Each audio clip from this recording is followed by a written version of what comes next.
The Uttar Pradesh Legislative Assembly is the lower house of the bicameral legislature of Uttar Pradesh. There are 403 seats in the house filled by direct election using a single-member first-past-the-post system.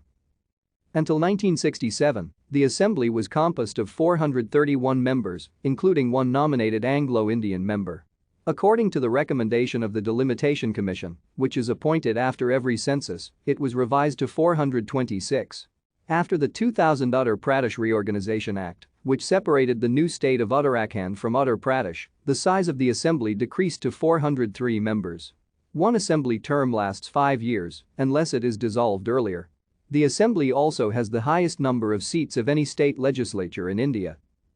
The Legislative Assembly for the United Provinces was constituted for the first time on 1 April 1937 in accordance with the Government of India Act, 1935.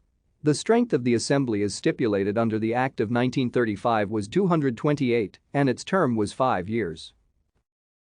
Thank you for watching. Like and subscribe if you would like to view more of our videos. Have a nice day.